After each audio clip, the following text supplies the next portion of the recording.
Quando Vossa Excelência vai à tribuna, vou falar de Vossa Excelência. Só Vossa Excelência me responderá de lá. Eu fiquei muito feliz ontem, quando estava no plenário, acho que era, como era tardinho já, a maioria dos senadores não estava, eu estava aí, e o senador Renan botou em votação um projeto de Vossa Excelência. Um projeto que, para muita gente, pode ser pequeno, mas é um grande projeto. E eu fiz questão, no momento que foi votado, de comentar, e que é o comentário para de Vossa Excelência, que é um Cristóvão, que é um projeto do senador Cristóvão, que vai botar na cadeia prefeitinho sem vergonha, desculpa a expressão, Cristóvão, essa expressão é minha, não é sua, que fica roubando leite das crianças, roubando a merenda das crianças. E Vossa Excelência, que tem uma visão macro, eu digo nem a nível nacional, a nível internacional, sobre olhar esse detalhe lá, que esse camarada vai parar de roubar agora o alimento do meio-dia da criança, o leite e o pãozinho do café, e pega o dinheiro e ficam para eles, ladrão. Senador Cristóvão, meus cumprimentos. Eu cada vez admiro mais Vossa Excelência pela franqueza e pela competência dos projetos e dos argumentos que eu acompanho dos seus pronunciamentos na tribuna. Fiz questão de dar depoimento, porque esses mesmos termos eu usei ontem ali. E vou usar agora, mas elogiando e homenageando Vossa Excelência. Obrigado, senador. O senhor sempre gentil e sempre atento. Eu vi o seu pronunciamento aqui, não estava na hora, mas assisti pela rádio o seu pronunciamento de apoio. Não apenas põe na cadeia, como caça o mandato, que para muitos políticos... Mais importante ainda.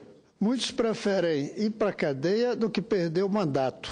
Então, quem, a partir de agora, depois que chegar na Câmara e for aprovado e a presidente sancionar, porque aqui as coisas são tão lentas que eu tenho que dizer que eu espero que seja ainda no mandato atual, quando for sancionado, é cadeia e cassação de mandato para quem desviar recursos da educação. Então, senador, muito obrigado pelo seu reconhecimento. E também por lembrar que eu me preocupo muito com os problemas nacionais, olhando lá na ponta. Mas hoje, sexta-feira, eu vou falar aquilo que eu tenho obrigação, porque eu sou senador representando o Distrito Federal. Eu não posso, nessa minha preocupação com a educação, sobretudo, mas com a economia, o desenvolvimento, a segurança no Brasil, esquecer o Distrito Federal, cujos eleitores já me fizeram governador e já me colocaram aqui pela segunda vez como senador. E a situação do Distrito Federal, do governo atual do Federal, não está boa. Exige uma tomada de posição que o senador Regufe tem sempre feito aqui, como representante do Distrito Federal, exige uma posição de crítica, de análise e de sugestão também ao governo atual. Porque o que a gente vê é que o atual governo chegou carregado na esperança de que iríamos recuperar o desastre de governos anteriores. Um governador preso, um ex-governador que não pôde nem ser candidato mais porque a justiça não deixou, e um governador recente que todos sabem o desastre que foi e que deixou uma herança maldita para o atual governador. Não podemos ignorar isso. O Estado quebrou do ponto de vista financeiro, fiscal, diante das irresponsabilidades cometidas pelo governo anterior. Mas o governador que chega não tem o direito de ficar prisioneiro dessa armadilha da falta de recursos. Não tem direito. O governo precisa mostrar para que veio. E ele não veio apenas para pôr ordem nas contas. Ele veio para pôr ordem nas contas e ter criatividade, vontade e competência para, enquanto põe ordem nas contas, mostrar que governa para um Distrito Federal melhor. E isso, lamentavelmente, a gente não está vendo. E não está vendo, e eu venho aqui no espírito de colaborar para sugerir o que é que se pode fazer para sair disso. E a primeira coisa é provocar o governador atual, Rodrigo Hollenberg, a um diálogo maior, mais franco e mais transparente com todas as forças vivas do Distrito Federal. E quando eu digo as forças vivas, eu não quero limitar o diálogo apenas aos políticos, muito menos aos políticos com mandato. Claro que tem que ter um diálogo permanente com os deputados locais, distritais, como dizemos aqui, que correspondem aos estaduais dos outros estados. Claro que tem que ter. São eles que votam as leis. E são esses 24 que precisam de um diálogo contínuo. Mas não só eles, com os deputados federais, com os senadores, mas não só com esses, com todas as lideranças políticas do Distrito Federal, mas não só com as lideranças políticas, tem que conversar com os líderes empresariais, tem que conversar com os líderes religiosos, tem que conversar com os intelectuais da cidade, com os artistas da cidade, tem que conversar com as pessoas na rua. Um governo, para ter sucesso, tem que ir à rua. E se ele está em dificuldade financeira, mais ainda.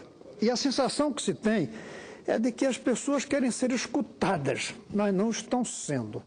Há um fechamento do governo em relação às lideranças e em relação à população. A segunda sugestão é que haja um esforço maior para tratar Brasília com clareza de carinho com ela. O governante tem que cuidar, mais até do que administrar.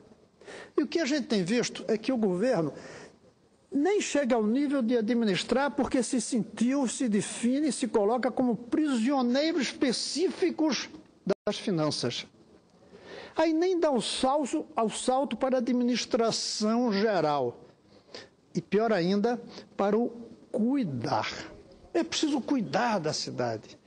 Pequenos detalhes que fazem visualmente até o morador da cidade sentir-se em um lugar que ele gosta, que ele ama. E isso não pode ser impedido por uma crise financeira, porque o custo disso é tão pequeno diante do tamanho das finanças, dos recursos, mesmo que esgotados, que não é aí que vai trazer problemas. Não é por falta de recursos para uma operação que chamemos Carinho com Brasília, não é por causa da falta de recursos das grandes contas que isso não é possível de ser feito. Sim, é possível se fazer. E isso mudaria muito a situação se a gente passasse a ter uma cidade melhor iluminada, melhor limpa, com detalhes ao longo dela. A terceira proposta, talvez pelo vício meu, é em relação à educação. Claro que falta dinheiro até para pagar os compromissos que o governo anterior irresponsavelmente assumiu, por exemplo, com os servidores. Mas mesmo assim, algumas coisas podem ser feitas. É possível retomar alguns dos projetos de um governo de 20 anos atrás, que eu fui o governador. A poupança escola, que é um depósito no final do ano na conta dos alunos que passarem de ano, entre aqueles das camadas mais pobres, que é um incentivo fundamental para que as crianças estudem e passem de ano. Esse depósito, além de ser pouco, ele não é um desembolso. Ele é um dinheiro que fica numa conta do próprio governo, apenas no nome do aluno. Nesse período, eu lembro que no meu governo, esse dinheiro, o saldo dele era usado para financiar o programa que nós chamávamos Banco de Brasília Trabalho, BRB Trabalho. Era microcrédito. Então, é um dinheiro que não é desembolsado, é um dinheiro escritural, até que a criança termine o ensino médio. Ou seja, demora para que esse dinheiro seja, de fato, desembolsado. Eu creio que uma reforma do ensino médio, que o Brasil inteiro está pedindo, que o próprio ministro da Educação está falando, que o ministro, além dele, o próprio ministro da Educação, que o ministro da Estratégia e Assuntos Estratégicos está propondo, é uma reforma do ensino médio. Brasília pode vir a ser o estudo de caso, pode ser a experiência. O ministro vai gostar de receber essa sugestão do governo do Distrito Federal. Venha usar o Distrito Federal para fazermos a reforma do ensino médio, do currículo que o Brasil precisa. Isso não custa recursos. E os professores vão gostar disto se for debatido com eles. Não se for imposto de cima para baixo como uma proposta autoritária. daí é uma coisa que a gente está precisando para mostrar que o governo existe. Um debate com os professores, com os servidores, com os alunos, sobre como deve ser um currículo. Um currículo nos tempos da televisão, da internet, do computador. Um currículo no tempo da globalização. Um currículo no tempo em que o conhecimento muda a cada dia. Como é que deve ser o currículo? Essa é uma reforma que mostraria um governo presente, sem precisar de esperar que seja superada a crise financeira. E há outras coisas que custam dinheiro, mas que a gente pode começar em uma escola, em vez de começar em todas as escolas. Horário integral, por exemplo, pode-se começar até não só em uma escola, pode-se começar em uma cidade inteira. Nós podemos, sim, experimentar em algumas escolas ou em uma cidade, ter todas as escolas com a qualidade que nós queremos para quando não haja mais crise financeira, mas que seja feito desde já. Na saúde, que é um dos pontos mais dramáticos da gestão que nós temos no Distrito Federal, e pode ser em todo o Brasil, por que não retomar um programa que deu certo, chamado Saúde em Casa, que nós praticamos aqui no período 96, 98, não tem recurso para implantar em todo o federal. Comecemos em uma cidade, mostremos como funciona bem, peguemos uma cidade pequena do Distrito Federal, com um pequeno número de médicos, de auxiliares dele nas diversas áreas, com uma casinha alugada, e o governo tem casinhas por aí que nem precisaria alugar, a gente monta um ponto de atendimento médico. O médico vai na casa, portanto, o doente não vai no hospital. Aí desaparece essa ansiedade do doente que quer ser atendido no hospital e não tem como, porque são tantos que chegam que não há como atendê-los nos leitos do hospital. Evitemos que chegue ao hospital. Esse é o caminho da saúde pública. E isso é possível, num cronograma lento, devagar, cujos custos iniciais são irrisórios. Não dá para exigir que o atual governo, na sua crise, diga que todo o Distrito Federal retomará o que teve em 98 e que foi extinto em 99 pelo governo que assumiu então. Não dá para fazer isso na crise atual financeira, mas dá para fazer em alguns lugares.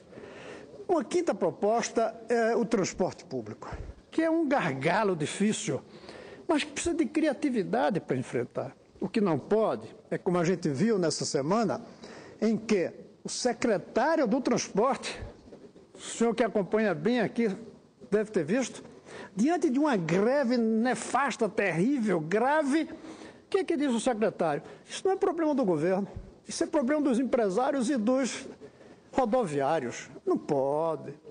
É isso que está afastando a população em relação ao governo. É isso que está criando essa desconfiança.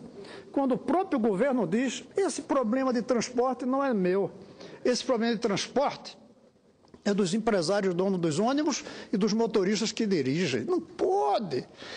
Tem que dizer, esse é um problema nosso. E sentar até resolver. Mas não basta resolver uma greve. É preciso, sim, encontrar caminhos alternativos. E o próprio governador atual, Rodrigo Hollenberg, diversas vezes, até aqui como senador, ele falava, senador Paim, da ideia de que o caminho é reduzir a necessidade de transportes. Criar pequenas oficinas em cada cidade para que os trabalhadores não precisem se deslocar. Hoje em dia, com a informática, a gente pode ter secretárias trabalhando sem vir ao escritório. Mas chega o governo e esquece isso. Esquece suas propostas, suas considerações. Daria para estar começando isso. Não daria para implantar em todo o Distrito Federal. Mas uma pequena experiência que seja, retoma uma grande esperança que o Distrito Federal está precisando. E eu falaria uma quinta proposta, que é uma intervenção de força concentrada, articulada do governo e da sociedade para responder, portanto, ao desafio do transporte. Eu creio que o povo precisa sentir que o governante está preocupado com sua cidade. Está dela cuidando para o presente e para o futuro. É isso que queremos que seja feito. Medidas concretas e estratégicas, concretas pequenas, com uma estratégia de longo prazo, que resolvam as questões presentes e nos sinalize um futuro melhor. Para isso, o governo precisa sair da armadilha da crise. Não é fechar os olhos à crise, não é ignorar a crise financeira, mas é sair dela e dizer: tem um espaço para a gente retomar a confiança da população. E tem tempo ainda, porque faltam 3 anos e meio. Tem que sair, senador, de um certo terrorismo contra o funcionalismo público, sem esconder as dificuldades. Mas não precisa ficar no terrorismo de que, se não forem aprovados certos projetos, haverá demissão. Deixa esse assunto para a gente discutir no momento oportuno, se não conseguir superar a crise. E podemos superar sim. Vamos fazer um apelo para superar. Vamos trazer uma esperança austera. Não dá mais para trazer a esperança dos grandes projetos, das grandes obras, que, aliás, eu nunca fui defensor dessas grandes obras. Eu era defensor das obras pequenas e escondidas, como colocar água e esgoto em todas as cidades do Distrito Federal, como eu fiz quando governador, sem fazer nenhuma obra monumental, que, aliás, são as que aparecem mais do ponto de vista do prestígio do político na sua população. Um prédio como o estádio de 2 bilhões, que está dando prejuízo, dá mais prestígio do que colocar água e esgoto em todas as casas de uma cidade. Um estádio que não serve para nada dá mais prestígio do que água e esgoto em todas as casas, que ninguém vê. E porque parece obrigação, água e esgoto. E o monumento é uma obra nova, é algo que fica ali. Pois bem, eu nunca fui favorável às grandes obras, então fico à vontade de dizer: nós precisamos de austeridade, mas uma austeridade esperançosa, uma austeridade que traga esperança. Abrir com transparência o debate em todas as áreas, definir lista de projetos que atravessem a crise. Eu gosto de chamar isso de projetos transcrise, até porque depois dessa crise virá outra e outra e outra e outra e outra. Mas temos que ter alguns projetos que a gente diga: a gente vai em frente nesses projetos apesar da crise, adaptando, criando, mudando o que for preciso. Eu creio que é preciso chamar os parlamentares para saber que projetos eles querem apoio e não que cargos eles querem. É um erro conseguir apoio em troca de cargos, mas é um erro não pedir apoio se oferecendo para realizar os sonhos, os projetos, as propostas, os compromissos que os parlamentares assumiram com seus eleitores. Eu creio que a gente precisa de um choque de criatividade, senador, com austeridade em cada área, inclusive nas finanças. Está faltando criatividade no tratamento das finanças. Tem uma coisa que não adianta a criatividade, é a aritmética. A aritmética é a deusa, tem que ser mesmo. A aritmética é a rainha, tem que ser mesmo. 2 mais 2 é 4, não tem jeito. 2 mais 2, 4, não tem jeito de dizer 2 mais 2, 5, não. Mas você pode ter criatividade para o que ia fazer com 5, fazer com 4. Respeitou a aritmética e conseguiu fazer as coisas que são necessárias. E, finalmente, eu acho que valia a pena alguns gestos de austeridade simbólicos, os gestos de parte dos que estão no governo. Na campanha, eu sugeri que os que estão no governo com cargos altos comecem a usar os serviços públicos.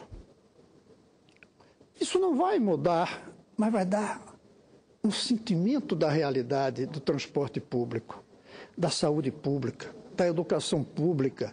E, além disso, tem um simbolismo importante diante da opinião pública, quando vê os que estão no governo usando os serviços para cujo tratamento, atendimento e gestão eles foram eleitos. Foram eleitos para fazer a escola pública funcionar. Então, usem a escola pública. Foi eleito para fazer a saúde pública funcionar. Use a saúde pública. Foi eleito para fazer o transporte público funcionar. Use o transporte público da cidade onde você é o dirigente. Eu creio que a gente está precisando de gestos de austeridade como essa. Gestos simbólicos de austeridade e de solidariedade com o povo. Nós precisamos disso. Brasília precisa disso. E eu creio que os parlamentares, os líderes, a cidade inteira não se furtará a colaborar para que a cidade recupere a esperança que perdeu já faz algum tempo. Mas, para isso, o ponto de partida tem que ser o próprio governo.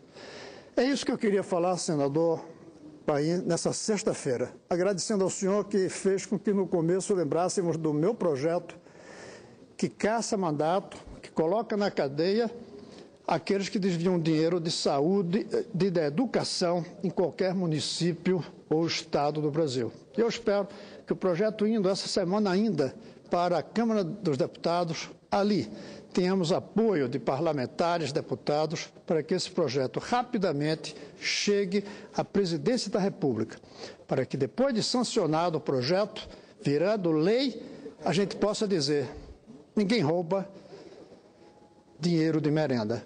Ninguém desvia recursos da educação. Ninguém rouba as crianças. Pelo menos isso a gente poderia dizer nesse país. Era isso, senhor presidente. Senhor Cristóvão, primeiro complementar a Vossa Excelência, eu acho que esse projeto tinha que ter regime de urgência lá na